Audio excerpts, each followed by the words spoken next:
Hello, everybody. Today's August 8th, 2024, and I'm completely honored to have with me the very interesting Dr. Robert Lufkin, who has a book lurking right behind him. We'll get to see it in full.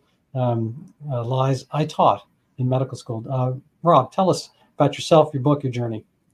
Oh, thanks, Randy. First of all, I want to say I'm a fan of your program, and it's a real honor and pleasure to be on it today. So thank you for inviting me. My background is, unlike many people in this space, I'm not a conspiracy theorist. I'm actually from the medical establishment and still consider myself a part of the medical establishment. I've spent my whole career as a full professor teaching at two large medical schools in Southern California. And that gave me the opportunity to not only teach and learn from medical students and other healthcare professionals, but also to practice medicine. And the third part was to do research. So I've written, hundreds of peer-reviewed scientific papers. My laboratory has accepted millions of dollars in grants from drug companies and device makers, as well as the NIH and the federal government to do research. And so I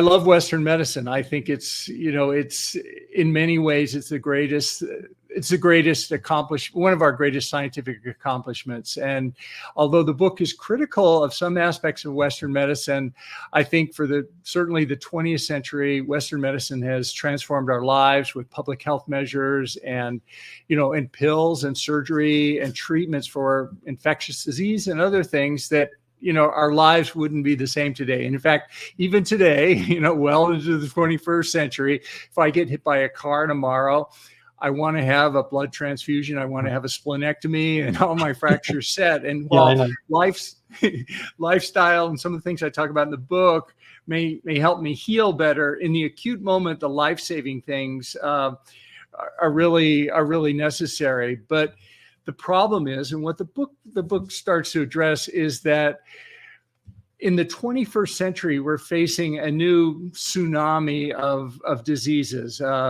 chronic diseases, they're called. And although they were present in the 20th century, in the 21st century, they're now exploding into unheard of numbers, even accounting for population growth.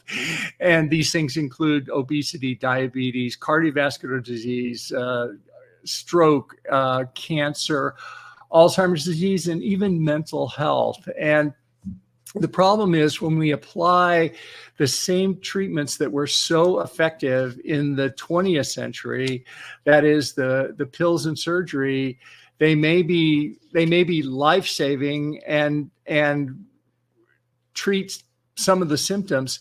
In many cases, though, they fail to address the underlying cause, the so-called root cause, and these diseases continue to progress. And that's what this book is about. And it sort of chronicles my own journey in that space.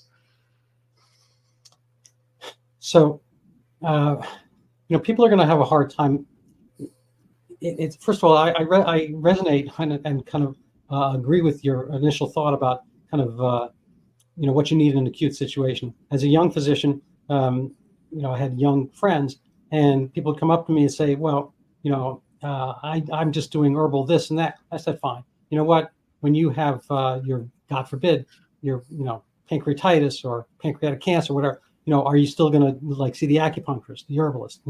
There's a time for everything. I think you bring up Ecclesiastes, in preface to your book, but there's a time for this and a time for that. So it depends. I think medicine, partly is, I'm not saying it's a victim ever, but it's a victim partly of its own success. That we get certain more illnesses, metabolic and whatnot, because we live longer. Say, the ancient Egyptians didn't really worry about cancer, for instance, and we do. But given that we have somewhat different circumstances, the benefits of civilization, we have longer life expectancy, we have fewer kids, we spend less of our time in that youthful phase of our lives, maybe till 35, 37, where you can kind of jump over a fence without thinking about it. So we kind of have a greater fraction of our lives in this relatively more infirm state, even though we have civilization around us and we can, find the foods we want and so forth. So I guess the question is, what have you found that should be different in medical school now? What do you think has moved, on a scientific basis? Where are the facts as far as what people should do and cope with, say, the different circumstances of longer and, in a sense, more successful lives? Yeah, that's a great question. And let me go on record too that I'm not advocating anyone stop any medications, any prescription medicines, certainly without involving their doctor. Although, I was able to discontinue 4 medicines for my chronic diseases after I changed my lifestyle and adopted certain things. But this should always be done in conjunction with a physician. So I'm not advocating anybody do it. And to be clear, these things can be life-saving in the short term. If I'm a type 2 diabetic and my insulin is through the roof, my glucose is through the roof, insulin will save my life acutely. So let's talk about diabetes. Diabetes is exploding now. There's a worldwide universal epidemic in type 2 diabetes, which now represents over 90% of the cases. And as you mentioned, people are getting older, but the really concerning thing is the number of people with diabetes is going up, and it's occurring at an earlier and earlier age. When we went to medical school, probably, certainly when I did, type 2 diabetes was referred to as adult onset diabetes because that's when it came. And now, sadly, as Robert Lustig and others have, famously written about and talked about, this disease is now appearing in children. So what we're seeing, certainly there's an increase in these metabolic diseases because of aging, but we're also seeing something that's deeply disturbing, is that these diseases are occurring at a younger age. So things like cancer are now appearing in, colon cancer is now appearing in 30-year-olds, when before, that was distinctly less common. So we're seeing this downward trend at earlier and earlier ages, which reflects this metabolic basis. But let's take diabetes, type 2 diabetes, because it is a major disease, and in a way, it's foundational for metabolic health. Type 2 diabetes is when the body develops what's called insulin resistance, and it requires higher and higher doses of insulin to control the glucose. And this is treated and managed typically according to the recommendations of the American Diabetic Association, and it's standard practice that this is treated with initially metformin and other drugs, and then ultimately insulin to save the person's life. The problem is, and I think this is what's not, as an example of one thing that's not being emphasized enough in our educational process, is that diet is literally, in most type 2 diabetics, diet can reverse the disease if it's adhered to with this. And you might say, well, a diet is inconvenient. We all make choices in our life, and maybe I don't choose to eat a metabolically healthy diet. That's my choice. And if insulin and metformin and these other drugs can control my diabetes, then that's my choice, and it is what it is. The problem is, and what many people don't realize, is that by giving insulin, we'll stop the fatalities from a hyperglycemia crisis. But many of the complications of diabetes are not controlled with insulin. The long-term complications, what are those? Diabetes is the number one cause of surgical amputations, number one cause of blindness in many studies, number one cause of renal failure, dialysis, and cardiovascular disease, cancer. Alzheimer's disease is called type 3 diabetes. So there are all these downstream chronic effects. And when we treat type 2 diabetes with insulin, we turn it into a chronic disease, a chronic progressive disease, which unfortunately progresses and gets worse.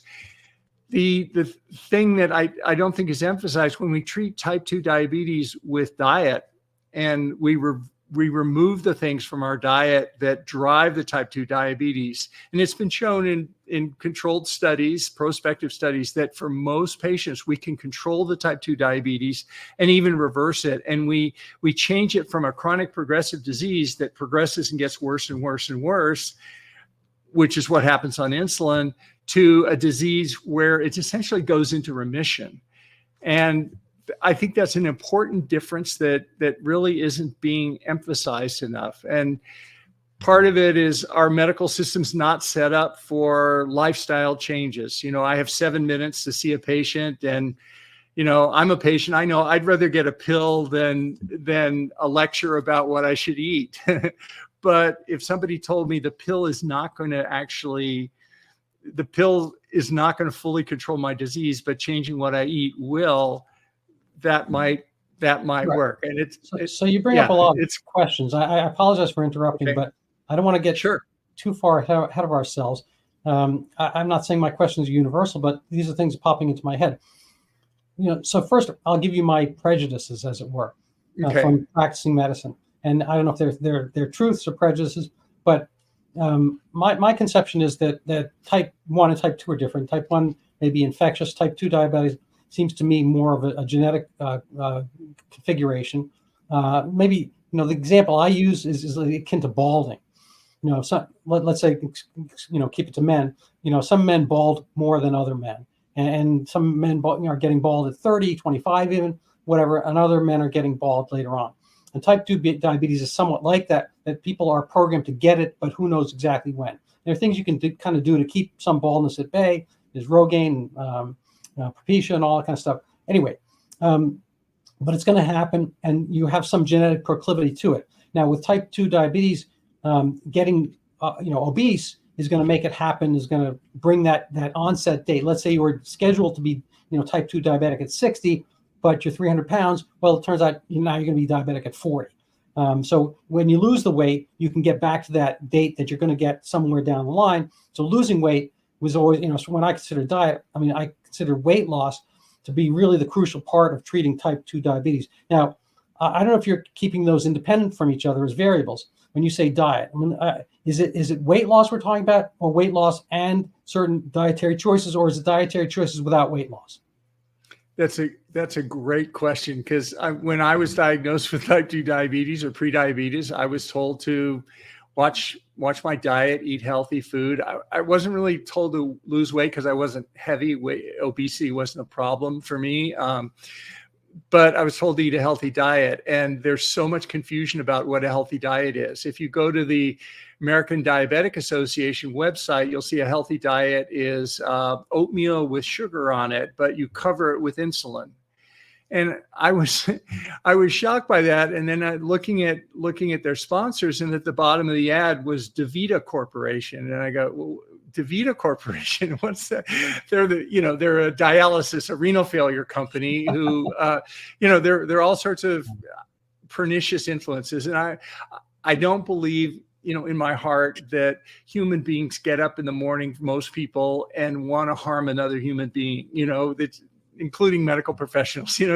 People don't do that. But there are these pernicious influences, both conscious and unconscious, financial and otherwise, that drive these things and drive us to the position we're in. So by metabolically healthy diet, I mean very, very specific things. And I talk about it in detail in the book, and we can go into it if you want. But for type 2 diabetes, and actually for every single one of the diseases I mentioned, and that was a shocker to me, that the same diet is effective for reducing the risk of Alzheimer's disease and mental illness and cancer and these other things. There's a common metabolic basis for many of the diseases. But anyway, the diet is the specific thing is of the 3 macronutrients, fat and protein, which are the required ones for life. If we don't eat those, we'll die. The third one is carbohydrates, which is not required, and their effect on insulin, which is the driver for type 2 diabetes and insulin resistance, and many of the drivers of these chronic diseases. And we talk about basic metabolic switches like mTOR and AMP kinase in the book, and talk about that in detail. But just in a nutshell, insulin and the glucose spikes that it drives, in my opinion, are the drivers for type 2. But the interesting thing is insulin, the driver for insulin resistance, type 2 diabetes, and inflammation, and many of the other chronic diseases and metabolic abnormalities that we talk about, insulin is mainly affected by carbohydrates. So when I eat a high carbohydrate diet with refined sugars and starches, my glucose will spike. And this is what causes the insulin to spike as well. So the metabolically healthy diet for type 2 diabetes, and what researchers have shown, companies like Virta and others, in as well as independent studies with controlled trials, by putting patients on a low carbohydrate diet, in other words, just reducing the amount of food groups that stimulate the insulin, will gradually get improved control of their insulin. And in a large number of patients, some, not all, but many of the patients can actually reverse their type 2 diabetes to where they actually go off some of the drugs. Now, if their pancreas is damaged so much, with type 2 diabetes in the long term, they may not be able to recover that. But for many of the patients, just going on this low carbohydrate diet is transforming. Example is in diets, there's carnivores and vegans. There's kind of the two extremes. And it's interesting, the carnivore diet is meat only. And as it turns out, meat has very little carbohydrate in it.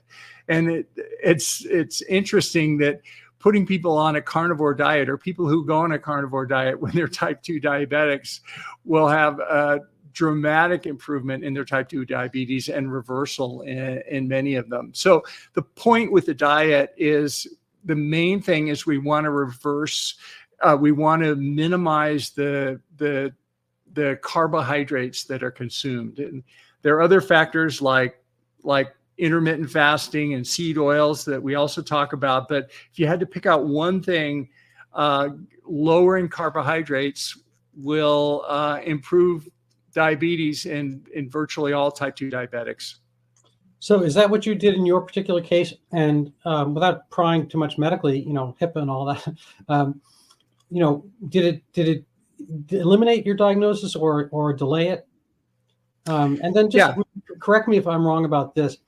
Type 2 diabetes, I've always understood as a formulation, getting back to my balding analogy, that your pancreas is, the islet cells of the islets of Langerhans produce insulin, and they just become either fewer of them, or they're producing less insulin per cell. And so you're basically having a volume issue. There's, fewer cans of tuna fish on the shelf. There's a bit of a shortage, whatever. In this case, there's not as much insulin, and you become diabetic gradually over time, little bits. So as opposed to type 1, which is kind of like all the cans are gone, all the insulin's gone all in a flash. It's getting to, if you want to maybe like sudden alopecia, all your hair drops out from chemotherapy, whatever. So you have type 1 diabetes is complete ablation, no insulin at all. Type 2 is this gradual diminution. Correct me if I'm wrong about that. But getting back to your own case, presuming that there's still this gradual decrease in the number of insulin producing cells, or the amount thereof, wouldn't you get type 2 diabetes ultimately? And how has that played out with you? And can you address it solely by these dietary means? Yeah, that's a great question. And type 2 diabetes, the way I conceptualize it is, unlike type 1 diabetes, which is an insulin production problem, type 2 diabetes is an insulin resistance problem. In other words, where the body stops responding to the glucose controlling effects of the insulin, which means that in order to get my glucose under control, my pancreas has to create more and more insulin. And we can track that with a test that most physicians don't order, but like a fasting glucose, which they do order, you can also order a fasting insulin. And with type 2 diabetics, the fasting insulin increases more and more with time. And then what you described, where the pancreas eventually burns out or eventually fails is really the late stage of type 2 diabetes, when we're producing extremely high levels of insulin just to keep our body safe because of this insulin resistance. And then eventually the pancreas will be unable to keep up, or for other reasons, and then it will fail and essentially convert to more of a type 1 pattern. But I love your analogy about gray hair and balding. To me, that was a wake-up call. I used to think of type 2 diabetes as you either had it or you didn't have it, and maybe it was genetic. Certainly it's a role, but the fact that these diseases are exploding now tells us that, it's not all genetics, because of course genetics stays constant, but the number of people with the diseases is getting more and more. But there's a fascinating study based on the NHANES data and the Framingham data of non-diabetic adult Americans, and they tracked the A1C, hemoglobin A1C, which I'm sure your audience knows is a marker for diabetes. It's glycation damage to the red blood cells. But when it crosses a certain threshold, you become pre-diabetic. And when it crosses another threshold, you become diabetic. And it indicates damage to the body from glucose spikes, from these dietary glucose things.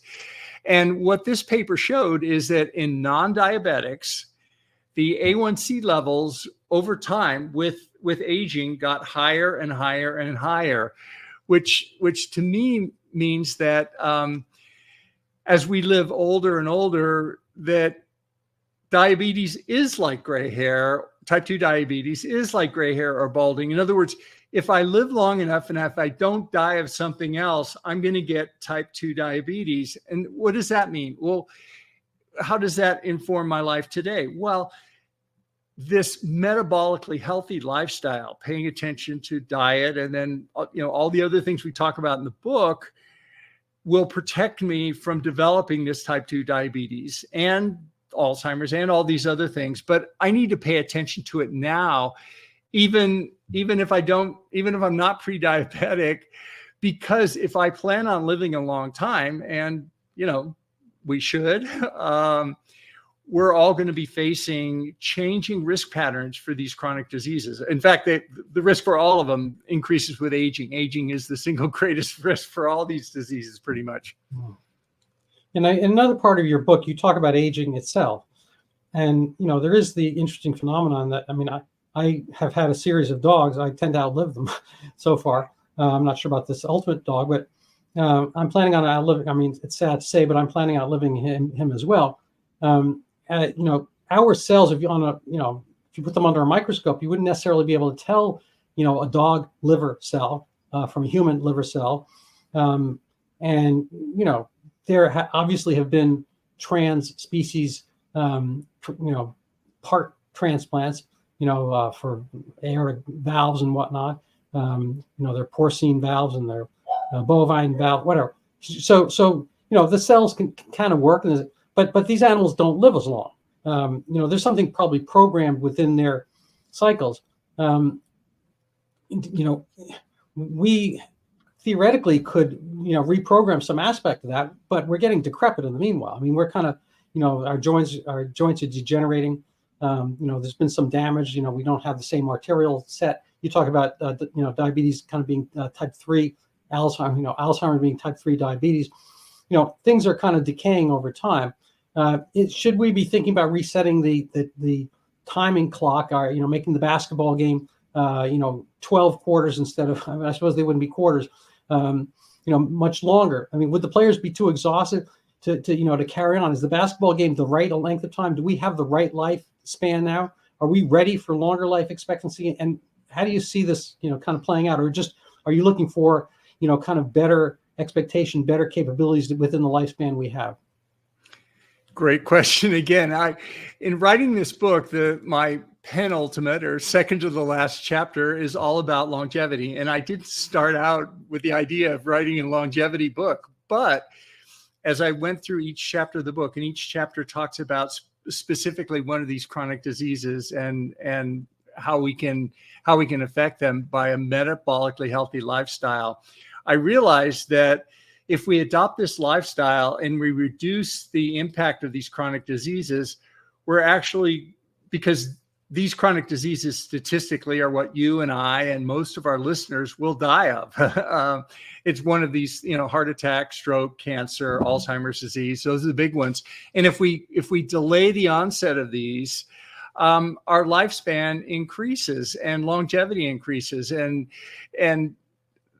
a big eye opener for me was the fact that so much is being done with in longevity. We're undergoing a revolution in our understanding of longevity, things that, it's now possible to, consistently, reliably increase the lifespan through pharmacological manipulation as well as lifestyle manipulation in all animals, from yeast, fruit flies, worms, mice, even to dogs. And the evidence is interesting that this may also affect in humans.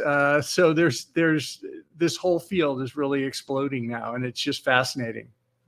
I think you're being a little bit too hard on yourself. Lies you taught in medical school. I mean, you're not a liar, as we can see here.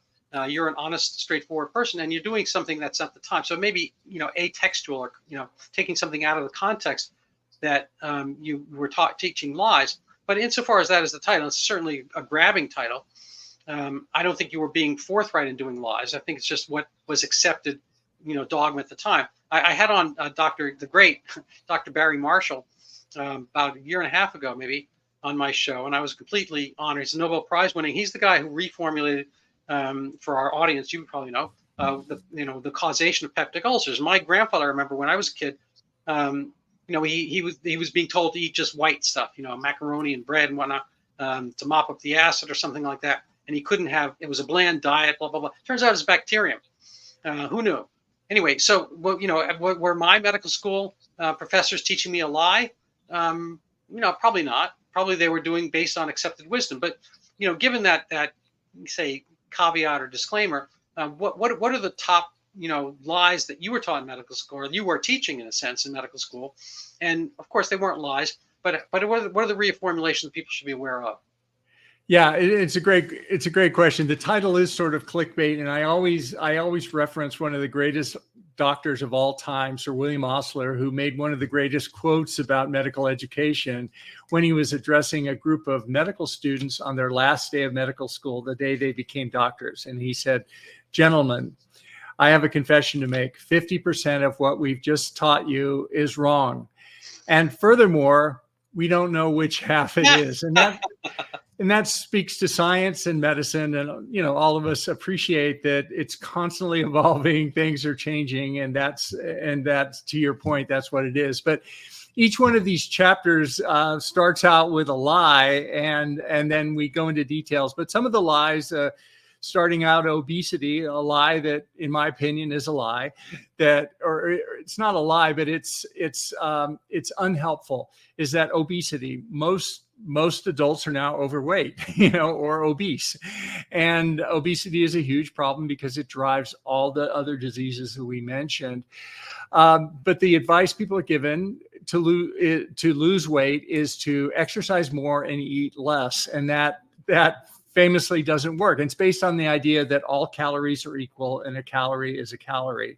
And in the book, we talk about macronutrients again, and the same thing. The main driver, the signal for storing fat and gaining weight, is insulin. So if we take calories that drive insulin, which are carbohydrates, we will gain weight. If we take calories like fat and protein that don't drive insulin nearly as much, we will gain much less weight. So that's one of the lies, is that it's not all calories are equal, and just eat fewer of them, and don't exercise more to lose weight. Exercise has many health benefits, but weight loss is not one of them. Instead, just avoid the food group that drives weight gain. And, we've known this for decades. It's carbohydrates. Farmers want to fatten up their pigs or their cows.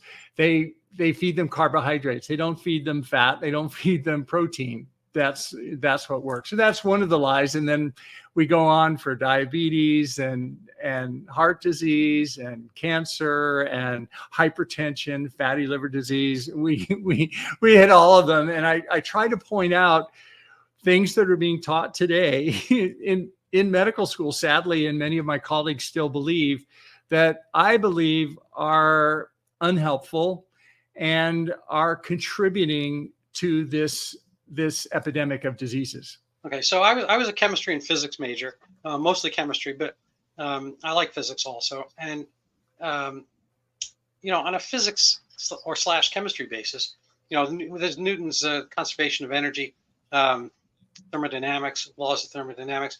We have this term calorie, which is just means heat, a heat unit. So the example I would use is, in a sense, we're burning I have a fireplace in my house. Maybe the houses, generation from now won't, but we're going to be heating our houses somewhere or another, and probably burning something, whether it's electrons passing through a heat pump or whatever. Anyway, so we start with a log or kindling, and it burns, and it forms carbon dioxide and water. So that's basically a carbohydrate that's burning and creating heat. It disappears into thin air. A lot of people don't realize where your actual weight loss goes. You breathe it out in the form of carbon dioxide for the most part, and water gets absorbed. Anyway, so I'm pretty agnostic about what things I put in my fireplace. I'll put in twigs and this and that, and every now and then, a newspaper, whatever, it all burns in a sense. It's all coming from a similar source. But if something is in that fireplace, it's going to burn. It's going to create heat. If we take in, say, I don't know, a hamburger, and it's got the buns, which are carbohydrate, and the meat, which is fat and protein, say, if we absorb it, so let's stipulate we don't have a bowel absorption problem. So the entire hamburger set of molecules and carbohydrates, fats, protein, they wind up in our system. We're not passing it undigested. So once it's in your system, those calories, those units, I think, have to go someplace. They have to be burned. Either that, or they have to create fat or create bigger muscles. So a kid can eat a lot more without getting fat because he's growing. So you're either growing, you're going to be burning it off one way or another, or you're going to be growing fat, say. So if you've ingested and absorbed those calories, how can they be differentiated as calorie types? Yeah, because the different macronutrients have different effects on the hormone insulin. And the hormone insulin, as you know, as a physician, is the main driver for weight gain. If I have a type 1 diabetic who has very low insulin, they will not gain weight no matter how much food I give them, no matter how many calories, they will not gain weight. And that's the picture of a type 1 diabetic. They're typically but that's a wasting thing. That's almost like the malabsorption. In this case, they're peeing out the excess sugar they don't absorb into their cells.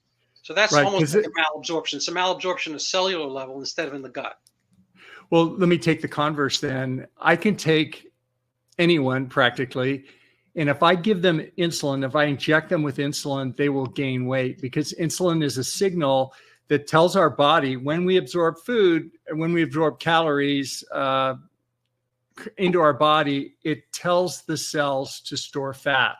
So the same amount of food, when insulin is turned on, a greater percentage of it will be stored as fat. An example is if I eat 100 calories of potato chips, let's say, that will spike my insulin, and a percentage of that will be stored as fat. Conversely, if I eat 100 calories of a hard-boiled egg, which is mostly fat and protein, which has very little effect on insulin, those 100 calories will not be stored as fat, but they'll likely be burned for energy or for metabolic building blocks. So and that speaks to the thing that most of us can eat one hard-boiled egg without having to eat the rest of the dozen, but very few of us can eat one potato chip without feeling the urge to eat the rest of them, because insulin also triggers hunger, which is, aside from storage and everything else, it just makes us want to eat more. Oh, so that's interesting. So you maybe see a little bit more as almost like an addiction problem. Not quite, but taking one OxyContin makes you maybe want to take another one. Certainly, and that's again something that blew me away. I wasn't aware of that before this book. Is that I thought it was going to be a simple thing that you educate people. You explain that sugar is eating a sugar donut is more likely to give me a heart attack than eating a, fat hard-boiled egg or something, because the sugar drives the metabolic disease that drives cardiovascular disease. And, explain the damage of glycation and everything with the carbohydrates and sugars.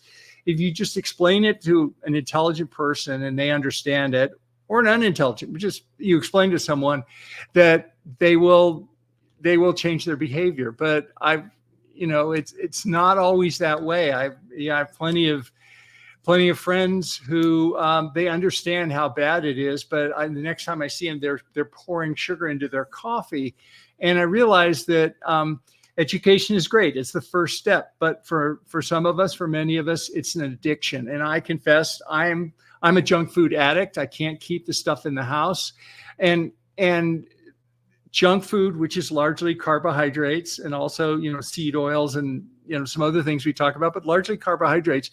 This junk food, this addiction, sometimes it's not enough just to know that it's bad for you, but it involves, coaching, or you may want to join a community and get support from your friends. And we talk about that in the book. And in fact, it speaks to how some sugar addiction coaches are now using the low-dose naltrexone, which is famously a physical addiction drug that's used on very serious addictions. And not to say sugar addiction isn't serious, but when it's applied, it helps people get off junk food and these junk food addictions as well. So it's a complex thing. It's not a matter of just, understanding it. We're driven by our impulses, childhood traumas. We all have childhood traumas, to varying levels or not. And we all have things in our past that influence us, I believe, on a subconscious level that I think that's an interesting point there.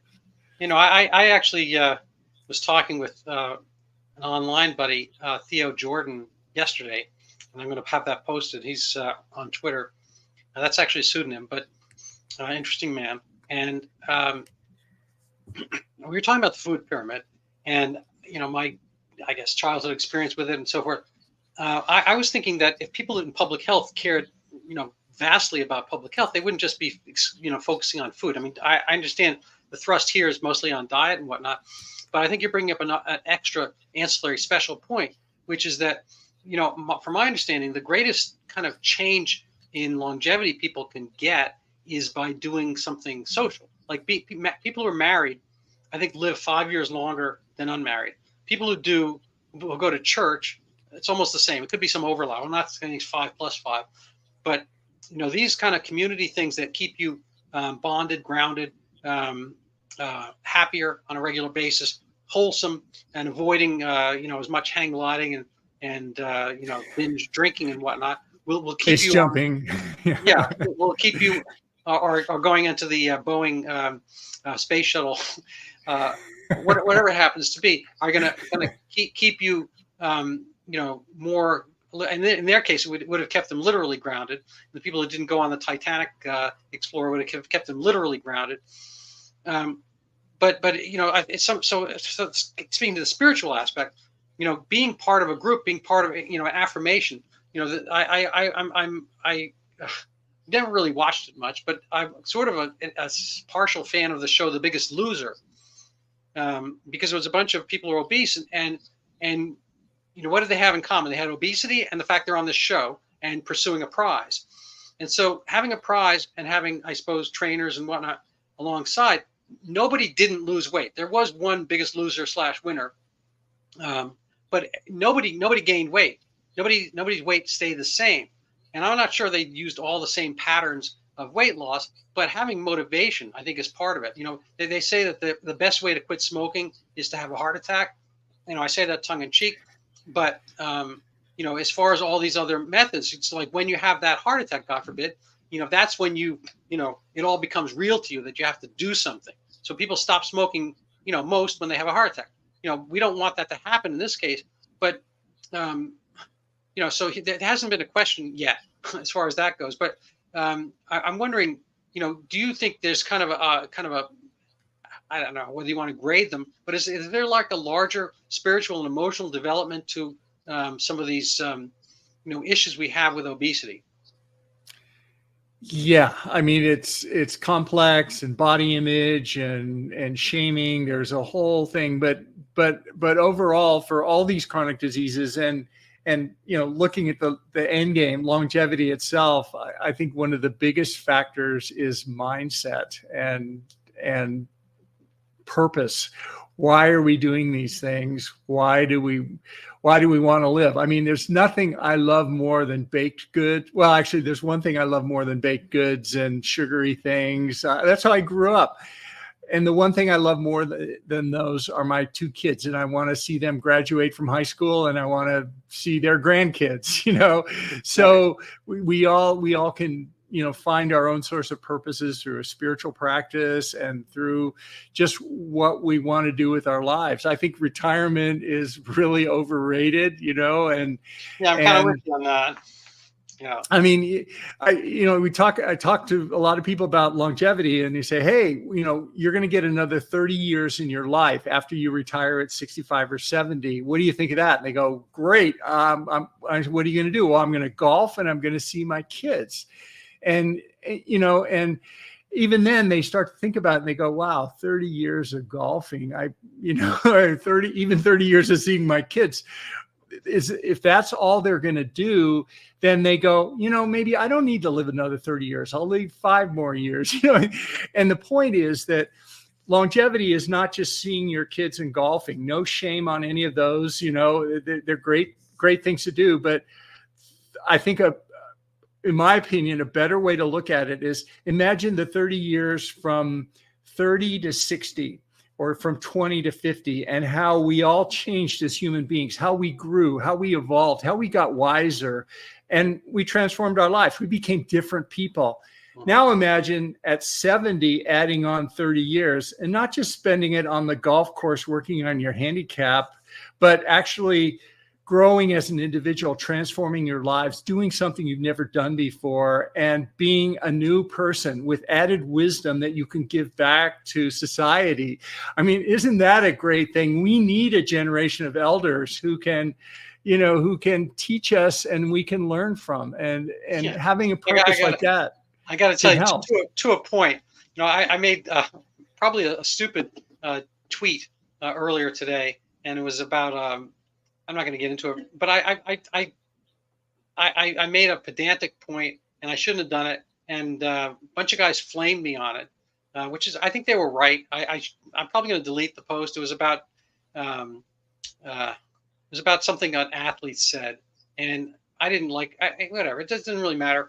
But one of the responses to me was basically like that. Okay, boomer. But he didn't say that. He basically like, you're too old, and you don't really get social media. You should just disappear, and basically a kind word for euthanasia. So as far as the wisdom part, I'm only bringing that up because it's not like every moment we're suffusing wisdom. I have my fair share of stupidity on a regular basis. If I probably could go back in time, I probably, I think the tweet, I would stand by it, but I probably shouldn't have put it out there anyway. It's one of those things. And, so the wisdom is great, but, on the other hand, the whole thing's mildly humorous. And so, I'm not necessarily looking for wisdom per se. Sometimes I'm looking for experiences and a good laugh. If we had, Jerry Seinfeld as part of our call, I'm not sure if he's going to want us to live forever or just wants to live, long enough that he can kind of keep people entertained and keep himself entertained as well. So, so this kind of brings up a question, which is, I think you're getting at it partially, this quantity versus quality of life. So I could give you one of these counterfactual questions. So if you could be, I'm not sure how long Shakespeare lived. Let's say Shakespeare lived to 55 or something. If you could be Shakespeare and live to 95, but not have written any plays and just be, I don't know, a Baker or Thatcher or whatever, would that be a better Shakespeare? Or would you rather have been William Shakespeare living to 55, or Mozart, for instance, better example, lived to 35. I don't know if he got, tuberculosis or consumption, whatever. But pretty much everyone knows Mozart, and nobody knows his neighbor, Johann Schmidt, who was the baker. Yeah, that's a great question. I mean, and certainly it's health span in addition to lifespan. Nobody wants 30 more years in a nursing home, and a lot of people conflate infirmity with old age. When people bend over and lose height as they get older, that's not old age. That's osteoporosis with fractures of your spine that's lowering your height. When people get forgetful at old age, that's not old age. That's dementia and neurodegeneration. They're not the same thing. And, people don't want to be infirmed and old, but they may, if they're given a choice of a healthy lifespan. To your question, that's a great one. I guess it depends on how much you appreciate Mozart music and Shakespeare's plays versus your own experience of life and your own sense of purpose. And Yeah. So let me ask you, as far as the particular, when to get granular, I guess, you had the type 2 or pre-diabetic, whatever diagnosis. I'm not sure how long ago. What did you do specifically, and what are you continuing to do? Both, when you talk about lifestyle, what specifically did you do and/or maintain yourself doing? Yeah, and it's no secret. I talk about it openly in the book. The 4 diseases I had: a type of arthritis called gout, a type of prediabetes that we've talked about. I also had dyslipidemia, and I also, which was abnormal blood fats, and then I also had high blood pressure, which most adult Americans have. These are epidemic things, and the changes I did, which I go into detail in the book, but in a nutshell, was lifestyle. So diet, I changed immediately to the things that I've talked about, and a couple other things. But as you mentioned earlier, it's not just enough to change your diet. You have to look at things like sleep. If sleep is disordered, the famous experiment with college students, and you deprive them of sleep, they all become diabetic. They become insulin resistant. So they're metabolically messed up just from sleep. Similarly, exercise, both mental and physical exercise. I've never touched a barbell. I've been in a gym, but never lifted weights. I just started a weight training program. I'm going in 3 days a week for an hour. I want to build strength, not because I want to compete with Arnold Schwarzenegger down the street, but I believe it's healthy, and people as they get older should maintain strength and weight training. And I noticed I wasn't doing that, but also mental exercise, learning a language or other things you can do with your mind. And then finally, perhaps most importantly, is stress. And along with that, the mindset and the sense of purpose. And stress is really fascinating, because stress, when you think about it, it drives all these metabolic diseases. But the stress I have in my life is not what happens to be in my life. The stress I have in my life is a result of how I react to what happens to me in my life. And the same thing, the same event out in the world, which can be very stressful to one person, let's say an operation, which is painful and, it hurts and it's very stressful. The same similar operation to another person can be a joyous event, like having a baby through a C-section. So stress is really interesting that way. But those are the things I reversed. I've changed in my lifestyle, and the results happened fairly quickly. with dietary changes, your glucose and your A1C drops fairly precipitously. Some of the other effects took a little bit longer time, but as we discussed in the book, I was able to reverse all those medications, and now essentially those are in remission through lifestyle. Mm-hmm. So getting to the dyslipidemia point, we I think we're near contemporaries, but you tell me, we were going over, cholesterol as the agent of atherosclerosis. And you have some charts in your book about, a little bit perhaps cherry picking according to the different countries' diets and how they pertain to atherosclerosis. It was, 6 countries picked out by the researchers, Japan on the lower end of the scale, and United States on the upper end, and some of the European countries between. Italy, it comes from Japan to Italy to maybe England, France, Germany, and then the United States having the higher rates of atherosclerosis. I'm not sure, how refined that study was back then. I think it was done in the 50s, but you tell me. And that they had left, 18 other, 16 other countries out. But when those 16 countries were put in on your graph, I didn't see which they were. Were you saying within your book, and do you say now that there's some disorder, and is that one of the, say, quote unquote lies, or things that need to be adjusted in our perception of dyslipidemia bringing on atherosclerosis, and or presuming we can agree that this cutting down of arterial gauge and size is probably the end point of disease causation.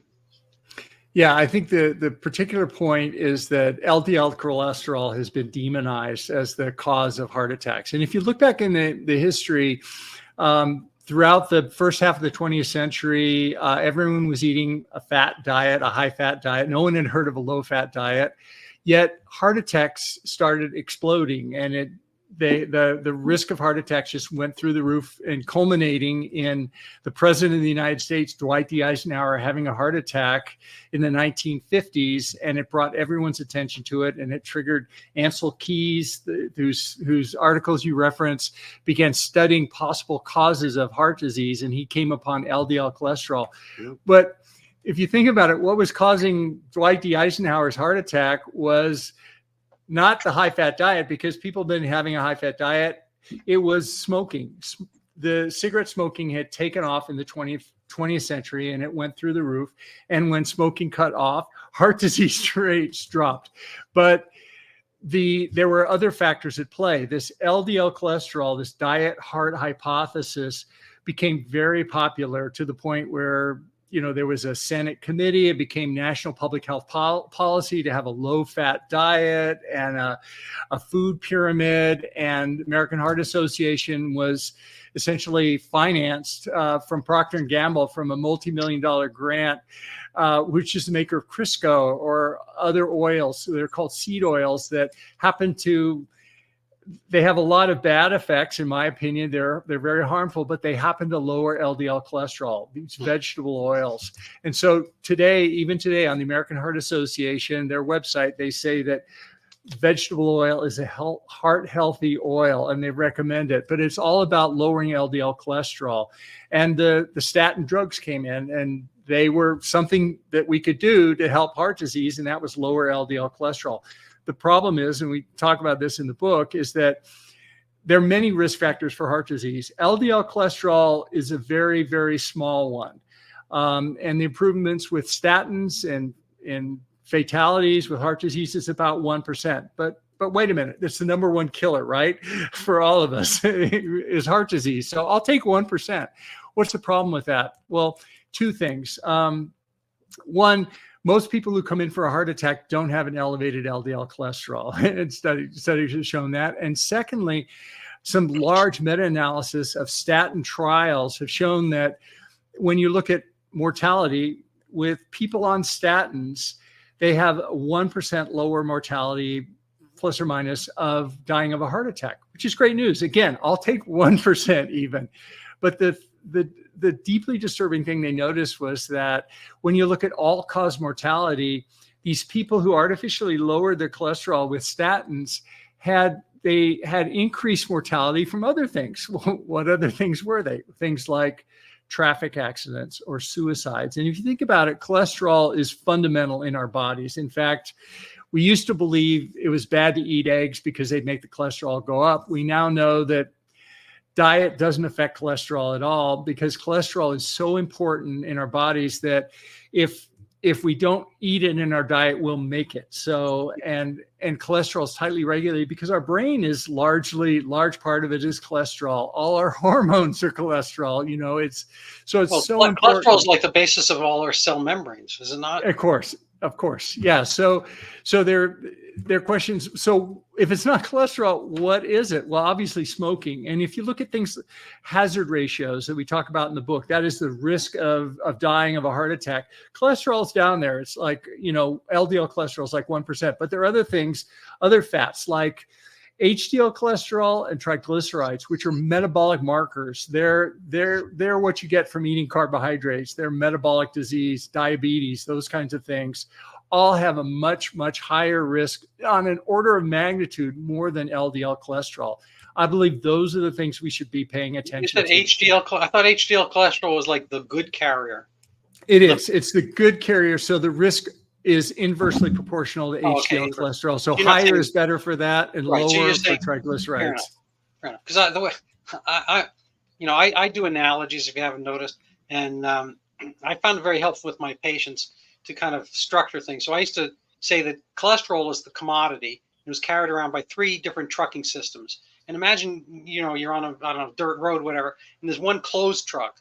It's picking up trash on the side of the road and putting everything in the closed bed truck. And there are 2 other trucks, and they have, some trash they've been carrying around, but it's open. So they hit a bumpy road, the trash falls up. The HDL is the guy who's stopping on the road and picking some of it up.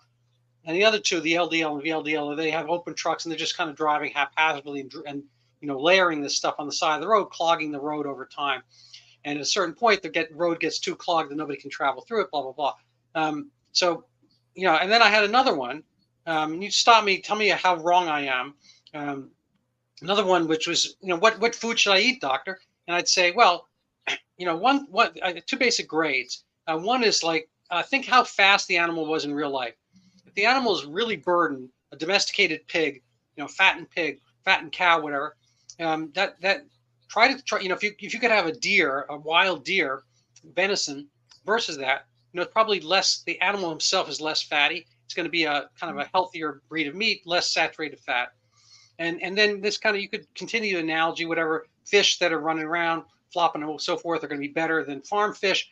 And farm fish probably is still better than some of the farm birds, and birds are probably better than the cattle and pigs, and so forth. Anyway, and then where do eggs fall in this? Anyways, shellfish tend to be relatively immobile. So kind of the faster the animal was, and slimmer he was, the probably more healthful it was to eat. And the other one was what is the fat from that, at room temperature. The thinner fats are probably less going to be conducive or inducive to kind of changing and ruining your cholesterol pattern.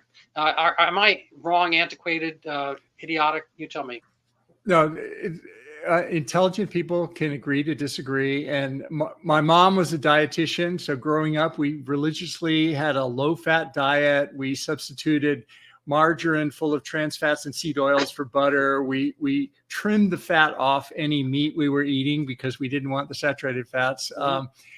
I now believe that's unhealthy, and I eat a low carbohydrate diet, which means essentially those 3 macronutrients, we don't really change the amount of protein. So if we go to a low fat diet, it's a high carb diet, and if we go to a high carb diet, it's a low fat diet, vice versa.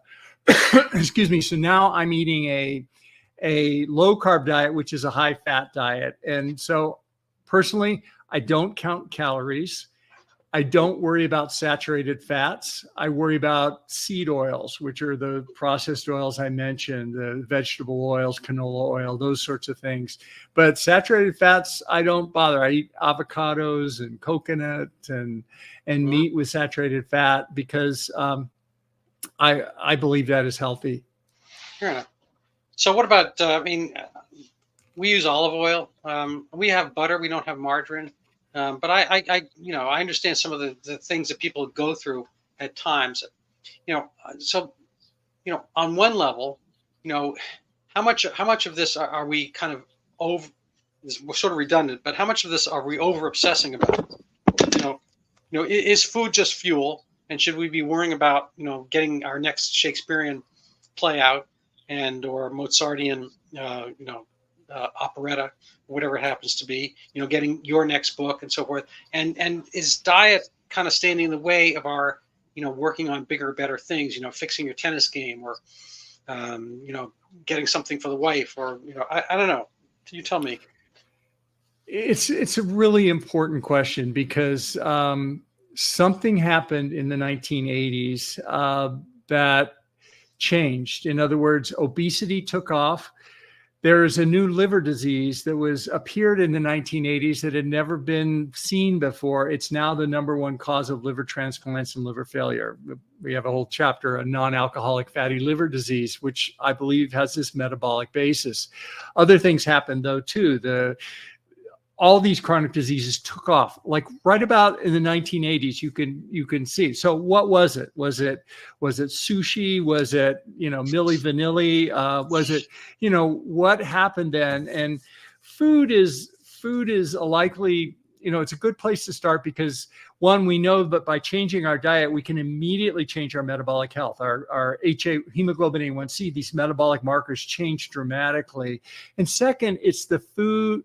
Food is the medicine that almost everybody on earth puts in their mouth every single day. So it's something that we do. Not that sleep and exercise and stress aren't equally important, but my bet is something in the environment. I mean, and I think it's food. And seed oils happened to really explode in the 1980s. What else happened? Well, interestingly, every frying device, every fast food fryer in the world switched from healthy beef tallow, which is very stable at high temperatures, to vegetable oil, which is much cheaper but turns into really dangerous compounds, which now all fried foods, essentially all fried foods around the world, beginning in the 1980s, now do this. There, other things that happened. High fructose corn syrup came into play in the 1980s. Coca-Cola and Pepsi famously switched their formula from cane sugar, which was more expensive, to high fructose corn syrup, which is much more stable, and it's subsidized by the federal government. So it's cheap because all our corn subsidies pay for the junk food. And that's one of the reasons why junk food's so cheap. But yeah, it's a great question. And, something happened in the 80s and, we need to figure it out soon so we can do something about it. But we put some ideas forward in the book about what it might be. Well, you've been a very gracious guest, and I give you extra bravery points for sticking out the entire episode. You may not see it. Hopefully, you won't see it on an edited version, but it might be a little bit choppy because I don't know what it was. The computer genies didn't want this conversation to happen. They were running around either one or both of my screens or the server.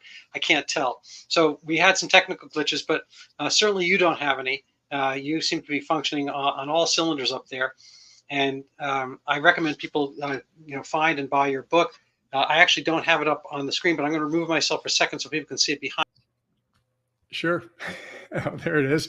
And if people want, they can download a free chapter on my website if they'd like, to see if they like the writing style or if it's something that resonates with them. Yeah. So I had a bunch of pages to show, but because I rebooted, I don't have them here. But people can buy your book on Amazon. I think they've probably heard of Amazon. It's a river in South America, and also apparently a small web startup. I don't know. This guy, Jeff Jorgensen, he changed his name to Bezos when he was young. You can find it there. And while you're at it, if you want to, after you buy the illustrious Dr. Lufkin's book, you can go look at my Overturning Zika.